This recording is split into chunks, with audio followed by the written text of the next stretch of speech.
Hello and welcome. This is the final mission in the Eternals private military compound. After this we'll move on to the House of the Eternals. Sounds like a prog rock tune. House of the Eternals. Anyway, I digress. There's actually two missions to complete here, but they're both in the same place, in the research and development building. The first is to extract a researcher, and there's also some stuff we're going to steal as well. Because that's what we do. We get in there and steal some stuff, like Ant-Man. Once we get the researcher out, then they'll join our team, and they also give us a blueprint for our troubles as well, which is nice. We're going to use the side entrance again, just like we did in the last two missions, so it's definitely worth doing that side quest to have that side gate unlocked, because we use it in every mission, I think, for this compound, so it's definitely proving its worth. There's a couple of ways into the research and development building, which is on the screen now. There it is, the main entrance, all lit up. You can go in the front entrance if you so desire, but I wouldn't recommend it, because it's quite long-winded, and there's lots of patrols, and heavily armoured as well, heavily armed, security cameras everywhere, so yeah, we're not going to do that. We're going to go in the sneaky side entrance, as we do, and we'll just dodge the guards. They don't seem to be around here at the moment, which is good. Good for us, so we can just sneak our way safely past. And okay, there's a patrol coming now, so I'll just quickly turn on stealth generator just to make sure I don't get spotted. And that's panel for the security camera. I'm gonna use it this time. It just turns off one camera, which is to the south of us. But we're going to be going in that direction, so it may be useful, but yeah, just to make sure, you know, just to be sure. And there's no point in hardwiring that machine, by the way, because it just cuts power to the gate, and we're not going to be using that gate in this mission, so I wouldn't bother with it. Now again, we get lucky here because there's no patrols in this area, and you will sometimes get them, up to 3 at a time, I've seen in this area, but they always move away and off up the street. So if you do see the patrols around here, just wait in cover and wait till they've gone, and then move up here and you can hardwire the gate safely open. You'll notice that there is a valve for gas just in this area, and it will turn off the poison gas in this location here, this corridor of death. But you don't actually need to use the valve at all, because the poison gas will go off on its own, and so you just need to time it correctly and to go through. There's some patrols up close to here, but they move away too, and oh dear me. Yeah, having tried to extol the virtues of timing, I completely fuck it up here. Yeah, my run was comically inept, I will admit. That was god awful, wasn't it? But thankfully the soldier was just clinging to life, even though the others were completely out for the count. But the soldier just stayed alive long enough to revive the others and get everyone back on their feet. And then, of course, once they're all back up, then you can use the nanobot healing and some magic wands to get them all back up to 100%. But Jesus, that was bad. So, yeah, don't do that. Do better than me. It is possible to get through there without incurring any damage at all. you just need to time it well. So this is a case of do as I say and not as I do, if you're going to come through this way. And there's another valve here as well, which I've turned once, but I'm just turning again because it doesn't really make too much difference. It certainly doesn't stop the gas from flowing through the area, so yeah, it's probably not really worth it. But anyway, for this next part I'm just going to use agents 3 and 4 and keep agents 1 and 2 safely in cover here. They're not really needed for this part, and we'll just keep them there to rack up the experience. There doesn't seem to be a patrol around here, which is fortunate for me, but there will be patrols around here, at least one at a time. And yeah, I think you can see a couple of guards there just outside the main gate, and they will come back through in just a moment. This control panel here will open the entrance to the research and development building, and here come the 2 guards that I mentioned. And this is actually a good thing, because I think I said in the previous video that I needed a better clone for my support agent. So I'm going to kill one of these guards with melee attack and then hijack the other one. Twat! Down he goes. And yay! Hijack that son of a bitch. We'll see what I get with this guy. I think the infiltrator just went through the door when it was already turned off. I'm pretty sure that door was red again. Never mind. We still got through it.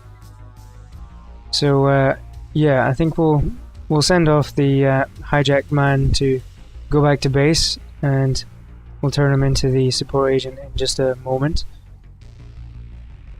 Thankfully I make it back through here without incurring the wrath of the poison gas, which is just as well really, because we've got the researcher with us now, and civilians are very weak. They won't survive very long with poison gas, and I don't think you can revive them either. Once they die, they die. So yeah, you definitely want to time the run perfectly on your way out, because if the civilian falls, then you'll fail, and we don't want that, obviously. So I'm just waiting here for a moment while this patrol does its thing and then moves away off up the street. Are you finished? Had enough? Go away, please. Okay, they've headed off. So now we can move and go back the way we came. We can't really use stealth generators here, or it won't make much difference if we do, because we're with the researcher and the researcher doesn't have stealth. So he could still get spotted. So I just use sprint instead of stealth, so that I can get into cover as quickly as possible. And this is where it could get a little bit tricky. Most of the mission has been fairly straightforward up to this point, barring the incident with the poison gas, of course. But the route into the research and development building is pretty straightforward. The only slight difficulty could be this part here, because we need to cross open ground and we can't really use stealth. So I just go for it. I just run for it, and I could get spotted by guards. I think one guard there might have just spotted me, but if you sprint with full energy, then there's a good chance that even if you do get spotted, you'll make it into cover, and the guards that spot you will lose interest quickly instead of following you. So that's what I took a chance on, and it worked. So after turning off the security camera outside with Agent 3, move everybody else outside, and boom! And double boom! That's both missions complete at the same time. 2 birds killed with 1 stone. Oh yes. So we got the energy generator blueprints from the researcher. who has now joined our team. And that's actually a pretty useful bit of kit. It significantly increases your energy regeneration rate. So I'll be giving that to at least one of my agents at the end of the mission. And that's not actually everything that we need to do though. There is still one little extra bit left. Because if you read the mission info, what you find out is that when you were inside the Eternals R&D building, you find out that they were doing something pretty shifty. They're snatching up people, poor people from downtown to use as test subjects, which is a bit sick. So we're going to put the kibosh in that horrible practice.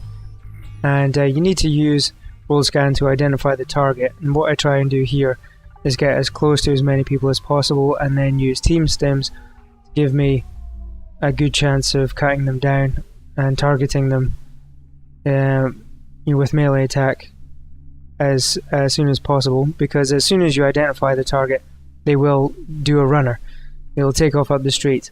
And it didn't quite work out really this time because the target was too far away from my agents, but it doesn't actually matter because the target doesn't keep running, they just stop at the end of the street, which gives you the opportunity to run up and slice them down just like that.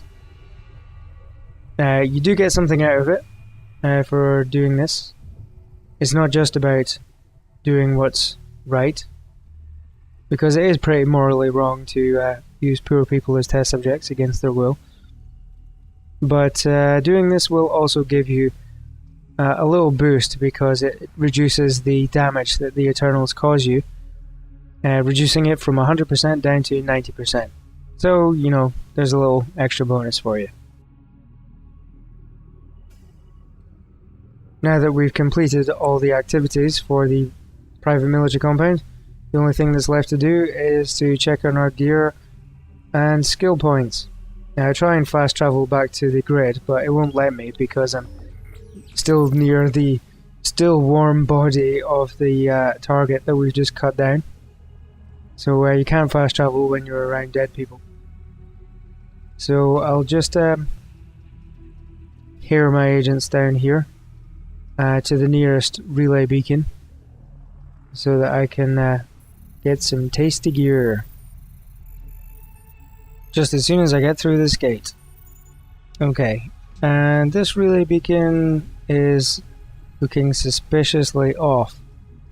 I'm pretty sure I set up all of the beacons in downtown. I seem to recall I did, or maybe I didn't. Who can tell? I'm certainly not going to go back and review all of my previous videos to check if I did, because that would be crazy. We've got it set up now anyway. So let's move on. I think I picked something to research. I'm not sure what it was. I don't really care that much, to be honest. I do care about the energy generator though, because that is a good piece of equipment, as I mentioned before. It increases your energy regeneration rate by 50%, so it can be very useful for agents that use a lot of energy. Well, I guess you could say lose, because you do lose energy by using abilities. So whichever word works, really. Use or lose. Anyway, Agent 4 uses a lot of energy for her abilities, namely stealth and the melee attack. So having her recharge as quickly as possible back up to 100% will be very useful indeed. So I'm definitely going to give it to her. And there's also the heavy armor as well, which we got from Uzikor a couple of missions back, from the Industrial Sabotage mission. And I totally forgot about it, to be honest. I forgot I had it, so I'm going to equip it now. I'm not going to give it to Agent 2 though, because he doesn't have any armor. And I will give it to Agent 1, because Agent 1 is a tank. So you want your tanks to be as armored as possible, don't you? And I toy with the idea of the minigun, but now I'll stick with the flamethrower. And we've got a new clone. Yes, let's get that new clone on the go, because he's definitely a lot better than our previous one for the support agent. And then we'll just quietly dispose of the old agents now that we've got a much better model. And then the last thing is for the skill points. We've got 3 for Agent 1 now, so we'll round off the hardened ability, because that turns him into a double hard bastard. And that's it. I don't think I spent any other skill points, so that's it for this mission. Thanks for watching. See you in the next one.